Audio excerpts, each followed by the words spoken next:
महाराष्ट्रातील घडामोडींसाठी स्वानंद न्यूजला सबस्क्राइब करा आणि बेल आयकॉनवर क्लिक करा।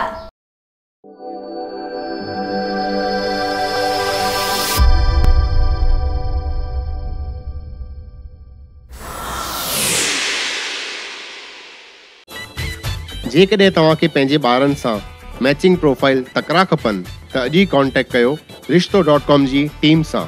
रिश्तो.com सिंधियुनि जो सिंधियुनि सां ऑनलाइन सिंधी मैट्रिमोनी। पंतप्रधान नरेंद्र मोदी यांचे लहान बंधू आणि all India fair price shop असोसिएशनचे उपाध्यक्ष प्रल्हाद मोदी आज उल्हासनगरमध्ये व्यापाऱ्यांच्या समस्या ऐकण्यासाठी आले होते। उल्हासनगर ट्रेड असोसिएशनच्या माध्यमातून त्यांनी व्यापाऱ्यांना संबोधित केले। यावेळी विकास होत नसेल तर व्यापाऱ्यांनी जीएसटी भरू नये असे केल्यास सरकार तुमचं ऐकेल असे आवाहन त्यांनी उल्हासनगरच्या व्यापाऱ्यांना केले। तसेच इंधनांचे वाढलेले दर हे आंतरराष्ट्रीय मार्केटनुसार ठरते। माजी पंतप्रधान राजीव गांधी यांनी हे केले आहे। खुल्या मार्केटनुसार चालायचे असेल तर ते सहन करावेच लागेल असे देखील मोदी म्हणाले। दरम्यान आपल्या मागण्या केंद्रापर्यंत पोहोचवण्यासाठी आम्ही मोदींना आमंत्रित केल्याचे व्यापारी संघटनेने स्पष्ट केले आहे। उल्लासनगर के मेरे सभी सिंधी परिवारों को जय झूलेलाल। मैं कई समय से सोचता था कि सिंधी समाज पाकिस्तान से खाली हाथ आया और यहाँ पर इतना व्यवस्थित सेट हो गया है कि कल्पना नहीं कर सकते निराश्रित थे। इसका मुख्य कारण मैंने समझा है क्योंकि उनके इष्ट देव जल है। जल गलत नहीं है, क्योंकि वो आप जल की पूजा करते हैं और जल का एक गुण धर्म होता है, कहीं भी उसको छोड़ो अपनी जगह अच्छी तरह से बना और यही आशीर्वाद आपके स्वभाव में भी आया है पूरे समाज के। और इसीलिए जब देश आजाद हुआ पाकिस्तान से सब कुछ छोड़ के आप आए, लेकिन हिंदुस्तान की संस्कृति थी कि भले आप आए लेकिन हमारे थे। अच्छी बस्ती में जगह नहीं मिली लेकिन आपको दिल से स्वीकारा हिंदुस्तान की जनता ने और इसी का नतीजा आज आपका एक प्रतिनिधि को देश के उप मुखिया बनाने में सार्थक रहे। ये आपकी कामयाबी है और एक कामयाबी यही वरुण देव के अधीन है। आज मैं बचपन से सोचता था, सुनता था कि उल्हासनगर, भाई साहब ने कहा पहले डुप्लीकेट में चलता था, अब ओरिजिनल में आया है। उस टाइम मुझे याद है कि हम जूते भी खरीदते हैं ना दुकान में से, तो मार्का लगता था यूएसए, तो हम छोटे थे खुश हो जाते थे, अमेरिका का है, अमेरिका का। यही तुम्हारी गलती है, आप डुप्लीकेट अमेरिका बनकर जो देश को दिया, इसीलिए सरकारों ने आपसे मुंह मोड़ लिया। आपने डुप्लीकेट में नहीं गए होते तो कुछ न कुछ मिलता, सरकार भी देखती, लेकिन डुप्लीकेट वालों को भगवान भी माफ नहीं करता, तो एक काले मात सर वाले कहां से माफ करेंगे। खैर आज मुझे खुशी है कि मैं आज इस वक्त पे ये धरती पे आया हूं कि अब मेरे पे थप्पा नहीं लगेगा कि मैं डुप्लीकेट वालों को मिला हूं। इतना मुझे खुशी है। नहीं तो रही मेरे प्रेस रिपोर्टर नरेंद्र मोदी का भाई उल्लासनगर में प्रोत्साहित करने को आया था डुप्लीकेटों, यही लिख देते। लेकिन ये अच्छी बात है, मेरे लिए भी गौरव की बात है, आप लोगों के भी लिए गौरव की बात है कि अब आप नमाज पढ़ने से बाहर निकल के राम कीर्तन करने लगे हो। इसीलिए मैं आपको पूरे हिंदुस्तान की जनता की ओर से सोच बदलने के लिए, विचार बदलने के लिए धन्यवाद प्रदान करता हूं। आज मेरी परिस्थिति ऐसी है, मुझे रामायण का एक किस्सा याद आता है। जब राम जा रहे थे, उनको नदी पार करने की थी, उसके पहले एक प्रसंग बना था। शिला को राम का चरण रज की टच हुई और शिला अहल्या बन गई। तो केवट ने एक नाटक किया नदी पार करने के लिए और राम जी को कहा कि खड़े रहो, मुझे आपके चरण धोने दो। आपकी चरण से यदि मेरी नाव स्त्री बन जाए तो मेरी रोजी चली जाए। आज मेरी परिस्थिति ऐसी है कि आप सब व्यापारी भाई राम के स्वरूप में मेरे सामने हो और मैं केवट हूं आपके सामने। मेरी नाव में आपको बिठा के ले जाने के लिए मेरी पूरी तैयारी है, लेकिन आपके पांव भी धोना ही पड़ेगा, क्योंकि मेरी नाव बदनाम न हो जाए। इसलिए मैं आपसे प्रॉमिस मांगता हूं, आप लोगों ने जो इच्छा प्रकट की कि आप हमें सहयोग करें, कंधे से कंधा मिलाएं। मेरा काम ही है कंधे से कंधा मिलाने का। मैं पूरे देश में चलता हूं, पूरे देश में 5,60,000 राशन दुकानदारों का प्रतिनिधित्व करता हूं और सरकार के सामने आवाज भी उठाता हूं। मैं आपको, आपने जो बात रखी, इस बात को, उस पर मैं गौर करूंगा और गौर करके जहां जहां मुझे आवश्यकता लगेगी वहां मैं आपके साथ रहूंगा। ये मेरा प्रॉमिस है आपको। हमारे एक भाई ने कहा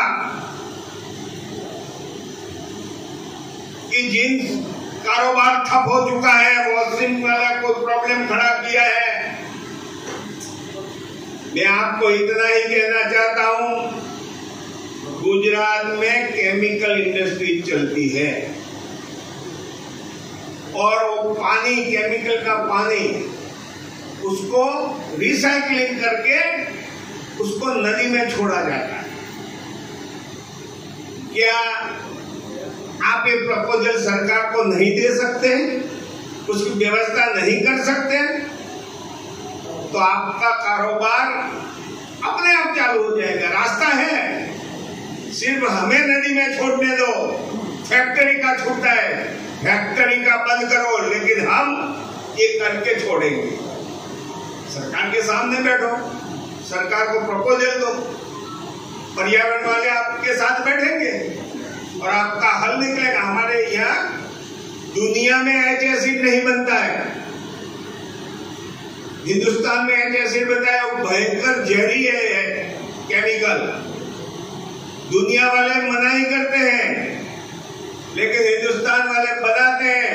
उसका जो कचरा होता है ना, वो कचरा फेंकने से जमीन खराब हो जाती है। ऐसा होता है, पानी तो छोड़ो, कचरा जमीन पर डालो, जमीन गई। इसी में भी पर्यावरण वालों ने रास्ता निकाला है। आपको गुजरात के पर्यावरणविदों से मिलना चाहिए और इसका रास्ता आपको मिल जाएगा और जिनका कामकाज वही तरीके से आप चला सकोगे, लेकिन आपको आपकी जीत को छोड़ना पड़ेगा। दूसरी बात ये रही कि आप कह रहे हैं जीएसटी हम नहीं देते हैं, 50% यहाँ मिलता है, 50% यहाँ मिलता है, महाराष्ट्र सरकार नहीं देती आपके शहर का विकास करने के लिए। मुझे आज याद आता है 2014 का चुनाव था गुजरात में और 2012 का चुनाव विधानसभा का। तब आज के पंतप्रधान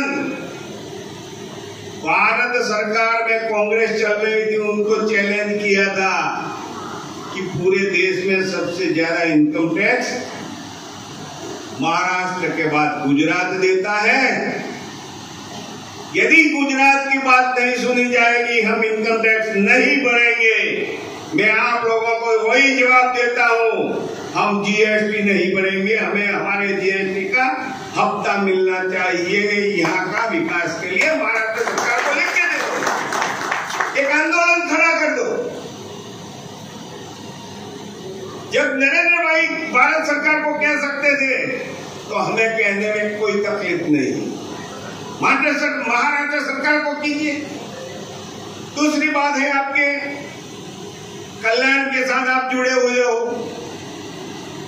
अब तो विभाजनवाद चल रहा है, महाराष्ट्र सरकार से आप लड़ो, जरूरत पड़े वहां मैं आऊंगा।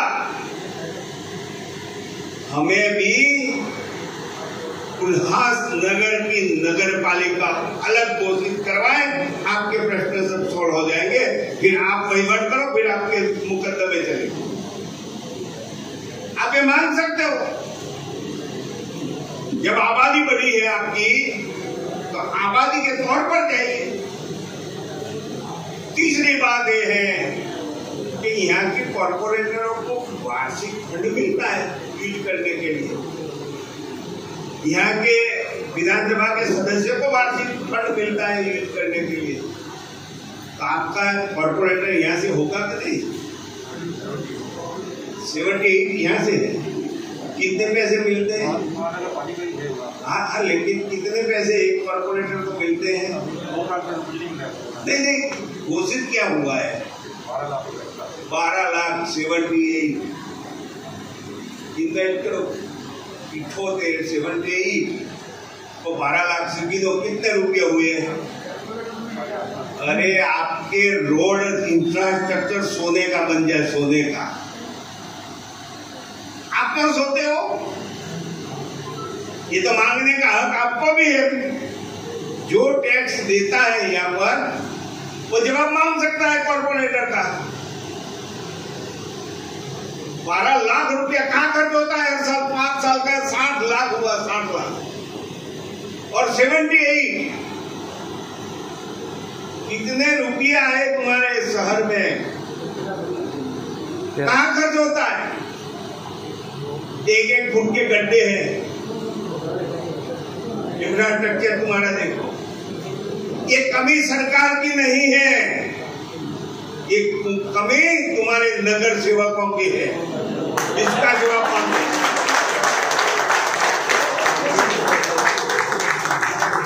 और नगर सेवक सही हो जाएंगे तो मैं मानता हूं आपको दूसरी सब बातें निकल जाएगी झगड़ने की। वो जो कुछ है अब बाहर निकला ना, गैस निकला ना बाहर। आज तक आप उनको ही अच्छा कहते थे। हाँ, गैस निकला ना। खाली मेरे भाई खाली सरकार को गालियां देने से काम नहीं बनता। हमें भी हमारी फर्ज अदा करनी चाहिए। मैंने तो एक हिसाब दिया आपको, 12 लाख इठोते तुम्हारे 78 कॉर्पोरेटर। हिसाब लगाओ, सोने का रोड हो जाएगा, ये गड्ढे चले जाएंगे। हमेशा कोई भी बात होती है 2 हाथ से ताली बजती, खाली 1 हाथ से ताली नहीं बजती। और कब तक आप मगज में रिफ्यूज रखोगे? कब तक रखोगे? ये दिमाग से निकाल लो। रिफ्यूज क्या है? रिफ्यूज आपकी चौथी पीढ़ी यहाँ हो गई और भी रेफ्यूज। कब तक रेफ्यूज रहोगे? अरे गर्व से कहो मैं हिंदुस्तानी हूँ, मैं रेफ्यूज नहीं हूँ। गर्व से कहो मैं हिंदुस्तानी हूँ। कब तक ये भीख मांगने का काम करोगे? रिफ्यूज रिफ्यूज रिफ्यूज रिफ्यूज, क्या रिफ्यूज है? अरे हमारी ताकत दिखाओ कि एक दिन का रिफ्यूज आज देश की सल्तनत का हिस्सेदार हो सकता है और होके रहेगा। दिमाग से निकाल दो, मर्दानगी दिखाओ आपकी। लोकशाही है, नरेंद्र मोदी होगा या कोई दूसरा होगा, उसको सुनने की आवश्यकता है आपको। और मैं आज आपको ये भी कहता हूं कि जरूरत पड़े पहले महाराष्ट्र सरकार को लिख के दे दो कि हम जीएसटी नहीं भरेंगे। जब तक हमारी सुनवाई नहीं होगी हम जीएसटी नहीं भरेंगे।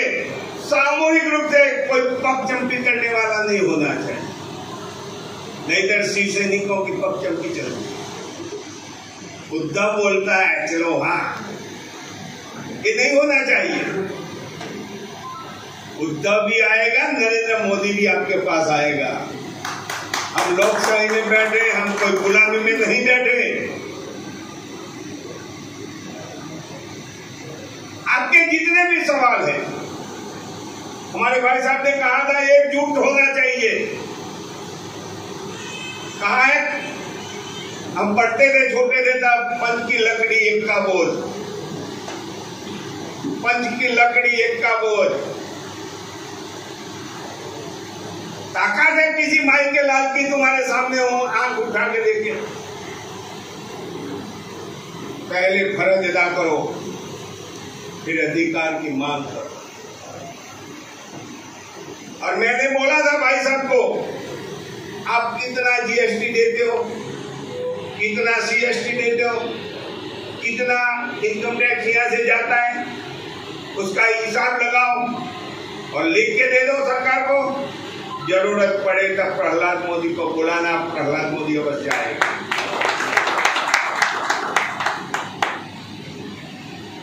हमें आक्षेप करने की जरूरत नहीं है, हमें लड़ने की जरूरत है। भाई साहब ने कहा सच्चे हिंदू, गौरव है मुझे, और हिंदुओं की बात लेकर हमें चलना है। लेकिन जब बिजनेस की बात आती है, व्यापारियों की बात आती है, वहां धर्म नहीं होता, वहां सिर्फ व्यापारी होता है। चाहे हिंदू हो, चाहे मुसलमान हो, चाहे ईसाई हो, मंदिर बनाना है, मस्जिद बनाना है, तब धर्म की बात है। लेकिन व्यापार की बात करने, व्यापार कोई धर्म के साथ जुड़ा हुआ नहीं है। व्यापार अपनी बुद्धि कला के साथ जुड़ा हुआ है, और बुद्धि कला जन्मजात लेकर इंसान जन्मता है, उसको ही हम आगे लेके चलेंगे। तो मैं मानता हूं कि हमारे में तड़ा पड़ाने वाले नहीं आएंगे, और तड़ा नहीं पड़ेगा तो मैं मानता हूं अवश्य कि महाराष्ट्र सरकार को उल्लासनगर की ओर नजर लगाना पड़ेगा, और एक दिन जरूरत पड़ेगी नरेंद्र मोदी यहाँ आएगा। लेकिन वो करके दिखाना पड़ेगा, हमें संगठित होना पड़ेगा। बिना संगठन से कोई काम नहीं चलता। आपकी सोच कोई भी पार्टी में हो, राजकीय पार्टियों से कोई लेन देन नहीं है हमें,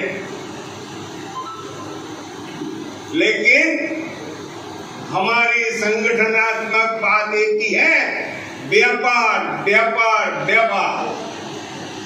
और व्यापार के लिए हमारा संगठन कुछ भी करने के लिए तैयार हो सकता है, और हो सकता है।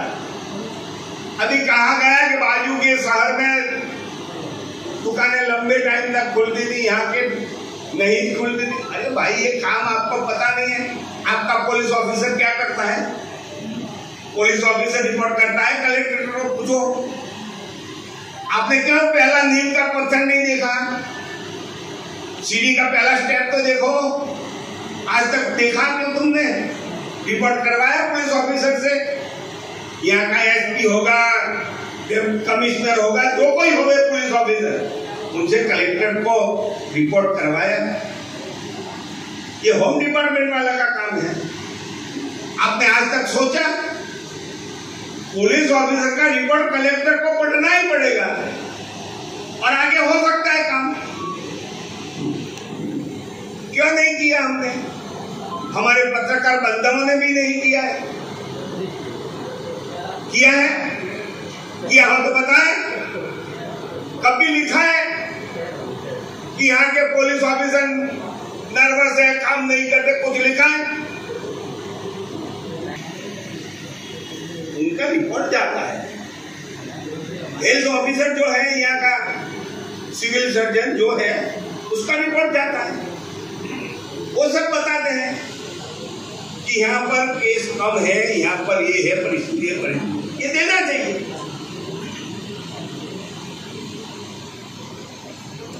खाली हमें व्यवस्था को बदनाम करने का काम करना, ये हमारा काम। ये काम में मैं मानता भी नहीं।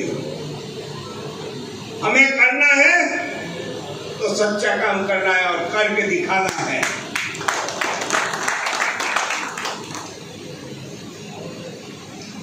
आज आपने मुझे यहाँ बुलाया, मेरी जुबान से किसी को मन दुख हुआ होगा, इसलिए मैं दिलगुजार हूँ। चाहे तो क्षमा याचना करता हूँ, लेकिन जो सत्य हकीकत है वो सत्य है, वो छुप ही नहीं सकता। आप लोगों ने मुझे बुलाया, आप लोगों की इच्छा है। मैं पूरे हिंदुस्तान में संगठन के मामले में दौड़ रहा हूँ। आपको होगा कि मंत्री प्रधान का भाई है, बड़ी इंडस्ट्री होगी, तो आपको ये भी बता दो, मेरी राशन की दुकान, मैं राशन दुकान चलाता हूँ। मेरी अहमदाबाद में दुकान है और कार्ड होल्डरों को माल देता। मैं शायद 80 से करता आया हूँ, आज भी चालू है। इसलिए आपके लिए गौरव की बात है कि आपने छोटे इंसान को, छोटे कारोबार वाले इंसान को, चाय बेचने वाले के भाई को यहाँ बुला के जो बहुमान के, इसलिए आपको धन्यवाद देता। चाय तो अकेले नरेंद्र भाई ने नहीं बेची है, हम 5 भाई थे, 5 ही भाई बेचते, जिसका नंबर लगता था वो बेचता। लेकिन जिसका मुकुट बड़ा था उसका पत्रकार ज्यादा चला, बाकी तो कुछ नहीं। सब भाइयों ने चाय बेची है, मेरे पिता ने पूरी जिंदगी चाय बेची, पूरी जिंदगी। इसीलिए कहा जाए तो चाय बेचने वाले का बेटा कहना चाहिए, चाय बेचने वाला नहीं कहना चाहिए। ये पत्रकारों की गलती है। चाय जिसने पूरी जिंदगी बेचकर हमको पाला पोसकर बड़ा किया है, 5 भाई और एक बहन को बड़ा किया है, और हमारे प्रेस वाले निकल पड़े हैं चाय बेचने वाला। अरे चाय बेचने वाले का बेटा लिखो ना, जिसने पूरी जिंदगी निकाली है। आज मैं इतना ही इस अवसर पर कहता हूँ कि जब भी आपको जरूरत पड़े, आपके इस छोटे बेटे को याद करना, अवश्य आपके बीच आएगा।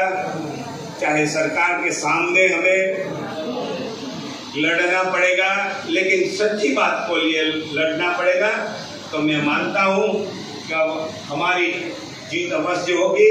और मैं झूलेलाल जी को प्रार्थना करता हूँ कि बिना रजुआत करे आज का प्रेस वहां तक पहुंच जाए, कल तुम्हारी समस्या सॉल्व होना शुरू हो जाए। धन्यवाद।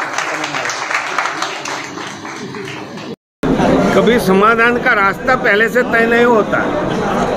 जैसे जैसे चलेंगे, वो जहाँ ठोकर लगेगी वहाँ पत्थर को हटाएंगे। अभी जीएसटी का मुद्दा रहा है कि जीएसटी का जो 50% जो है स्टेट गवर्नमेंट से व्यापारियों को नहीं मिल रहा है, तो किस तरह से बात है आप रखने वाले हो? जीएसटी का 50% हिस्सा व्यापारी को नहीं मिलना चाहिए, इस विस्तार के विकास के लिए मिलना चाहिए। आपकी समझ में कम समझे हो, और इसीलिए मैंने तो बोल दिया कि आप घोषित करो कि हम जीएसटी नहीं भरेंगे जब तक हमारी सुनवाई नहीं होगी, यहाँ का विकास के लिए पाबंदी नहीं होगी। अपने आप सरकार बुलाएगी आप लोगों को। व्यापारियों के लिए अलग अलग राज्यों में अलग अलग जो इलेक्ट्रिसिटी के रेट्स हैं उसके ऊपर व्यापारियों की नाराजगी है, आप कुछ कोशिश करेंगे? देखो, इलेक्ट्रिसिटी उत्पन्न करना हर स्टेट की अलग बात होती है। कौन सा स्टेट को क्या दाम पे पड़ती है, क्या दाम से बेचता है, स्टेट वाइज अलग होता है। इसके लिए हमें कोई तर्क देना आवश्यक मैं नहीं मानता। इंडस्ट्री ने आपसे अपील की है कि हमें एक अलग से एमआईडीसी दी जाए, उस पर आपने क्या सलाह दी उनको, और आप आगे कुछ क्या के लिए इंडस्ट्री अलग से इंडस्ट्री जो बंद हुई है उल्लासनगर में, उसके लिए जो आपने बताया, तो क्या? मैंने बताया कि गुजरात में केमिकल फैक्ट्रियों का जो कचरा निकलता है, पानी, वो नदी में नहीं छोड़ा जाए, उसको रिसाइकलिंग करके फिर नदी में छोड़ा जाए। वो पद्धति को यहाँ अपनाई जाए तो अपने आप वो इंडस्ट्री चालू रहेगी। लेकिन हमें वो खर्चा उठाना नहीं है और फिर सरकार को गाली देना है, वो कहाँ से बनेगा? सर, लेकिन इस लॉकडाउन में जिस तरह से व्यापारी, एक आम जनता जो सफर कर रही है, उसको आप स्टेट गवर्नमेंट को जिम्मेदार मानते हो या? अरे, इसमें जिम्मेदार स्टेट गवर्नमेंट है और हम भी हैं। क्या हमको अधिकार दिया है किसी के स्वास्थ्य के साथ चेड़ा करने का? इसके लिए भी हमें खड़ा रहना चाहिए। सर, बाहर की परदेशी कंपनियां हैं जो ऑनलाइन व्यापार करती हैं, स्थानिक व्यापारियों का कहना है कि जो रेट्स है वो कम ज़्यादा होते हैं, इसके लिए। बात आपकी सही है, लेकिन जब राजीव गांधी ने खुला मार्केट खोला तब तो तुम लोगों ने वाह वाह बहुत की थी। अब क्यों रोते हो? महंगाई नहीं, बोलने दो। महंगाई ने व्यापारी का कमर तोड़ा है। आप पंतप्रधान से अरे, महंगाई तो इंटरनेशनल महंगाई है, इंडिया की थोड़ी है। आप इंटरनेशनल के साथ चलो ना। बोलो भाई, बस इधर क्यों देखता है? मेरे सामने बात करना है तो मेरे को मेरा खास इंचार्ज मेरे को बोलेगा खड़े हो जाओ, मेरे सामने बात करना। पेट्रोल, डीजल और जो अरे, वो इंटरनेशनल मार्केट पर है, इसके लिए मेरे मुंह से क्यों बोलाना चाहते हो? ये तो राजीव गांधी ने करके गया है। हाँ, तो खुला बाजार के साथ चलना है तो फिर करना पड़ेगा। आशा है कुछ कम हो सके इसके। आज हमारे शहर में नरेंद्र मोदी जी के छोटे भाई प्रहलाद मोदी जी आए। हम सभी व्यापारियों को मार्गदर्शन किया। उन्होंने हमें स्वावलंबन बनने का एक अच्छा सोच समझाया। उसके बाद जो प्रश्न जो वो हम छुड़ा नहीं सकेंगे, उन सब प्रश्नों के लिए उन्होंने हमें पूरा आश्वासन दिया कि हर बात के लिए हम खड़े रहेंगे और आपके लिए कंधा से कंधा मिला के काम करेंगे। उन्होंने एक बात कही है कि रेफ्यूजी हो, इस बात को दिमाग से अब निकाल दीजिए, अब बहुत साल हो चुके हैं। हाँ, तो क्या ये पूरा? देखिए, रेफ्यूजी होवे या ओबीसी होवे, इन सब बातों को हम पहले से ही लेके आ रहे हैं। आज हम रेफ्यूजी है तो है, तो उस बात से हमको जब उस बात की ज़रूरत पड़ेगी तब हम रेफ्यूजी है। लेकिन जब बिज़नेस है, उस बात की ज़रूरत नहीं है, तो तब हम उस बात का जिक्र भी नहीं करते। लेकिन आज हमें वो उस बात की ज़रूरत है। जैसे 855 के वक्त कोर्ट ने भी हमको रेफ्यूजी बोल के छूट दी। जब संविधान वो बात को मानता है तो हमारे लोग क्यों नहीं मानेंगे? व्यापारियों से ज़्यादा टैक्स जाता है सरकार को। हालांकि उन्होंने कहा कि अपने शहरों के गड्ढे एक एक फीट है और इस सब के लिए नगर सेवकों को जिम्मेदार ठहराया है। मेरा कहना है, व्यापारियों को इन बातों से मतलब नहीं है। व्यापारी 100% जीएसटी सेंट्रल गवर्नमेंट को भरता है और सेंट्रल गवर्नमेंट तक हमारे मुद्दे जाने चाहिए, जिसके लिए हमने प्रहलाद मोदी जी को बुलाया और उनके सामने रखी। सेंट्रल गवर्नमेंट 50% देता है या 100% देता है स्टेट को, उससे हमारा मतलब नहीं है। हमारे से पैसा कौन लेता है? Central government. तो हमारी मांग सेंट्रल गवर्नमेंट के पास पहुंचाने के लिए ही हमने उनको निमंत्रित किया था कि हमको सरकार से कुछ मदद मिलनी चाहिए। जैसे गरीबों के अकाउंट में पैसे आते हैं, गरीबों को राशन फ्री में मिलता है, बड़ों को बैंक का पैसा माफ़ हो जाता है, लेकिन हम बीच में जो व्यापारी है हमको कुछ नहीं मिलता है। तो उसके लिए हमने मांग की है कि उसके हमें कोई राहत मिले। हमने खास करके कौन सी प्रमुख समस्याएं रखी उनके सामने, शॉर्ट में बताइए। हमने ये कोरोना काल में जो निर्बंध लगाए, जिसमें वो 10 लाख लोक संख्या के हिसाब से जो रूल उल्लासनगर पे लागू हुआ, जिसकी वजह से हमारा 1 महीना पहले हमको छूट मिलनी चाहिए थी 9 बजे तक की, जो नहीं मिली, जो कि अमरनाथ वालों को मिली। उस वजह से हमारे यहाँ के व्यापार करने वाले लोग वहाँ चले गए। तो इस वजह से हमने ये मांग मुख्य रूप से रखी थी, लेकिन अभी सुनने में आया कि कल से वो टाइमिंग बढ़ रहा है, तो वो हमारे लिए अच्छा हो गया। उसके साथ साथ कोरोना काल में सभी को प्रॉब्लम हुआ है, पैसों की तंगी है, और उसमें गवर्नमेंट ने पुलिस डिपार्टमेंट ने बहुत सारे केसेस कर दिए हैं व्यापारियों पे। कोरोना काल के वजह से जो भी ये था नियम थे, उसका उल्लंघन का जो केस है उसका भी। आकाश सहाने, स्वानंद मीडिया, उल्हासनगर। महाराष्ट्रातील घडामोडींसाठी स्वानंद न्यूजला सबस्क्राईब करा आणि बेल आयकॉनवर क्लिक करा।